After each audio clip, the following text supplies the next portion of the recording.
So guys আমরা একটা professional ওয়েতে একটা V60 তৈরি করব। তার জন্য আমরা অবশ্যই আমাদের যে ইনগ্রিডিয়েন্টসগুলো লাগবে দেখতে পাচ্ছেন, আমাদের একটা হাইনেক কেটেল লাগবে যেটা টেম্পারেচার শো করে, আমাদের লাগবে কফির গুঁড়ো যেটা এখানে আমি গ্রাইন্ড করে রেখেছি, লাইট রোস্টেড হলে সবচেয়ে ভালো। আমার লাগবে একটা V60 সেট এটার নাম হচ্ছে ড্রিপার, V60 ড্রিপার, আর এটার নাম হচ্ছে কালেক্টর, আর এটা ওয়েট স্কেল বা আপনার মেজারমেন্ট স্কেল বলে আমি বুঝতে পারি। আমাদের কেতলিতে গরম পানি রেডি হয়ে গেছে 92 ডিগ্রি সেলসিয়াস। আমরা V60 জন্য 92 ডিগ্রি সেলসিয়াস কফিটা রাখতে চাই। এটাকে আমি চাইলে বন্ধ করে ফেলবো এখন। ওকে, সো আমরা প্রথমে ফিল্টারটাকে ভাঁজ করব। ভাঁজ করার পরে আমরা মাঝখানে আবার এইভাবে একটা ভাঁজ করব। না করলেও হয়, আপনি চাইলে করতে পারেন, এটা সেট হওয়ার জন্য। সো আমরা পেপারটা এভাবে সেট করলাম। এবার আমরা গরম পানি নিব, বিসমিল্লাহ। গরম পানি নিয়ে আমরা কেতলিতে এটাকে আগে ভিজাবো। এভাবে উপর থেকে আমরা এভাবে এটাকে পেপারটাকে আমরা ভিজিয়ে নিলাম সুন্দর করে। ওকে, ভিজানোর পরে একটু পানি দিয়ে একটু যেখানে কোথাও থাকে ভিজে নিলাম আর কি। সো ভিজানোর পর আমরা এটাকে ইয়ে করলাম। সো আমরা আবার এটাকে এখানে রাখবো, টেম্পারেচার ঠিক থাকে কিনা। এটা একটু মাইনাস করে এটাকে আমরা কমতেছে কেন, সরি, আমরা 92 ডিগ্রিতে রাখলাম। হ্যাঁ, সো এটাকে আবার একটু ইয়ে করে পানিটা আবার ফেলে দিব। পেপারটা আমাদের ধোয়া হয়ে গেল। গরম পানিটা, এখানে দুইটা কাজ হলো, ফিল্টার পেপারে লেগে থাকা যদি কোনো দুর্গন্ধ থাকে পেপারের গায়ে সেটা রিমুভ হয়ে গেল। আমরা ওয়েট স্কেলটা অন করে নিলাম। এখন আমরা কফি দিব। আমরা এখানে 20 গ্রাম ব্যবহার করব, মিডিয়াম গ্রাইন্ড সাইজ। ওকে, 22 গ্রাম হচ্ছে, একটু কমাতে চাই। এটা কি মিডিয়াম ক্রস না? হ্যাঁ, এটা মিডিয়াম ফাইন। হ্যাঁ, মানে চা পাতির মতো বা চিনির মতো কিছুটা। হ্যাঁ, চিনি থেকে একটু বড়। এটা দিয়েছে আমাদের O10, নামটাই তো বুঝতেছি না, যদিও আমি যেতে পারি নাই। ওকে, সো আমরা 20 গ্রাম কফি বিন ব্যবহার করলাম। ঠিক আছে, এই V60 বানানোর জন্য 20 গ্রাম। এরপর আমাদের কাজ হচ্ছে এটাকে একটু সমান করে দেওয়া। হ্যাঁ, চাইলে আরেকটু সুন্দর করে আমি এটাকে এইভাবে করে এটাকে রাউন্ডিং করে মাঝখানে একটু গ্যাপ রাখতে পারি যাতে পানিটা দেওয়ার জন্য। আমরা এই কফিটা 2.5 মিনিটের মধ্যে বানাবো। কয় মিনিট? এরপর মেশিনটা আমি আবার ট্রিয়ার করে নিলাম, জিরো করলাম আর কি। এখন আমরা প্রথম স্টার্টে পানি দিব হচ্ছে 50 গ্রাম। কয় গ্রাম? 50 গ্রাম। বা আমি চাইলে 40 থেকে 60 গ্রামও দিতে পারি। মানে এই পানিটা দিয়ে কিন্তু কফিটা ভিজাতে হবে। টেম্পারেচার দেখলাম যে আমাদের পানি 92 ডিগ্রি সেলসিয়াসে গরম আছে। আমরা সর্বোচ্চ 3 মিনিটের মধ্যে কফিটা বানিয়ে শেষ করবই করবো। ওকে, টাইম স্টার্ট।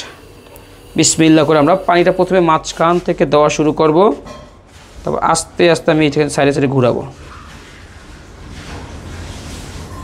যাতে সবগুলো কফিও ভিজে। সো আমরা 60 গ্রামের মতো পানি দিলাম। পানি দিয়ে আমাদেরকে ওয়েট করতে হবে 30 থেকে 45 সেকেন্ড। কয় সেকেন্ড? 30 থেকে 45 সেকেন্ড। এই যে আমরা যে ওয়েট করছি এটাকে বলে ব্লোমিং টাইম, মানে ফাস্ট ব্লোমিং। কফিতে থাকা কার্বন ডাইঅক্সাইডটা বাতাসে মিশে যাচ্ছে আর কফির টেস্টটাকে সুইট করছে, ব্যালেন্স করছে আর কি। সো আমাদের 30 সেকেন্ড যদি ওয়েট করা হয়ে যায়, আমরা ধরেন এখন 70 ml পানি দিলাম। আগে দিয়েছি 60-এর মতো, এখন 70 দিলাম। আবার সেমভাবে এখানে উপর থেকে সুন্দর করে ঘুরিয়ে ঘুরিয়ে চিকন করে আমরা আবার দিলাম।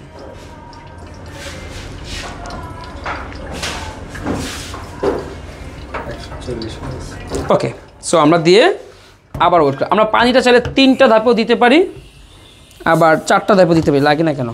ওকে, এখন আবার 10 থেকে 15 সেকেন্ড ওয়েট করবো। কয় সেকেন্ড? 10 থেকে 15 সেকেন্ড। যখনই আমরা ওয়েট করব পানিটা আবার আমরা কেটলের উপরে রাখলাম, কেন? ঠান্ডাটা যেন আবার গরম হয়ে যায়। আমরা টোটাল প্রসেসটা আমরা শেষ করবো হচ্ছে আপনার 3 মিনিট সর্বোচ্চ, তবে 2.5 মিনিট ম্যাক্স। ওকে, সো আমরা 20 গ্রামে যদি 1:15 মেকিং রেশিও হয় তাহলে পানি হবে কতটুকু? 300। আমরা চাইলে পানি কম দিতে পারি, বাট 300-এর বেশি দিব না, সর্বোচ্চ 300। আমরা থার্ড টাইম পানি দিচ্ছি।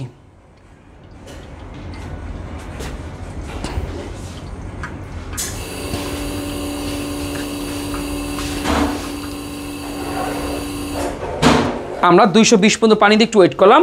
আমরা পানিটা 4 বারে দিব। কয়বারে দিব? 4 বারে দিব। আমাদের টাইম কিন্তু 2 মিনিট হয়েছে। সো আমাদের হাতে একটু সময় আছে। সো আমরা এখন ফাইনাল পানিটা দিব এই সময়ের মধ্যে।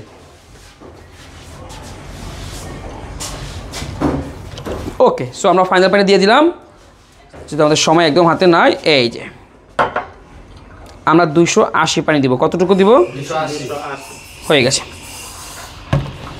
আমাদের B60 মেকিং শেষ। 2 মিনিট 15 সেকেন্ড। আমরা আবার ফাইনালি ওয়েট করবো 15 সেকেন্ড। আমরা একটা কাপে সার্ভ করবো, যে কোনো কাপে আমরা সার্ভ করতে পারি। ব্যাস, আমাদের সময় যদি দেখায়, আমি 2 মিনিট 26, 27, 28, 29, 30। সো আমরা আমাদের একটা এক্স্যাক্ট টাইমে শেষ করলাম। এই দেখেন, ফিল্টার পেপারে কোনো পানিও জমে নেই, জাস্ট এখানে রাখলাম। এবার আমরা মিক্স করব। এই কফি নাম হচ্ছে B60 বা অনেকে পুয়ার ওভার বলে, এই আর কি। ব্যাস, আমরা একটু জাস্ট সার্ভ করছি। যারা নিয়মিত আকারে প্রতিদিন 2 থেকে 3 কাপ ব্ল্যাক কফি খাবে, তাদের আসলে অনেক হেলথ বেনিফিট রয়েছে, যেটা 25টার মতো হেলথ বেনিফিট একটা মানুষের শরীরে থাকবে এই ব্ল্যাক কফি বা B60 টাইপের কফি খেলে। বিসমিল্লাহ, আমি একটু খেয়ে দেখি। এটা রোবাস্তা কফি বিন, অ্যারাবিকা না। খারাপ লাগে না, ভালোই তো লাগে। রোবাস্তা একটু মোর ক্যাফেইন থাকে এবং আপনার ভিটামিন ভালো থাকে। আপনারা এটাতে যদি আপনার লাইট রোস্টেড কফি বিন থাকে বা ইথিওপিয়ান, কলম্বিয়ান, হন্ডুরাস, এল সালভাডর এরকম কিছু বিন রয়েছে B60-র জন্য তারা রোস্ট করে, ওই সমস্ত কফিও সার্ভ করতে পারেন। আর যদি ডিপারের ভিতরের অংশটা আপনাদেরকে দেখাই, দেখেন এরকম থাকবে। সো এইভাবে মূলত একটা B60 বানাতে হয়। আমি যদি একটু সামারি করি, আমরা বানিয়েছিলাম B60 কফি, যেখানে আমরা 20 গ্রাম কফি বিনের সাথে আমরা 300 গ্রাম পানি ব্যবহার করেছি 1:15 মেকিং রেশিওতে। আমরা 20 গ্রাম পানি কম ব্যবহার করেছি আর একটু স্ট্রং ফ্লেভার নোটসটা পাওয়ার জন্য।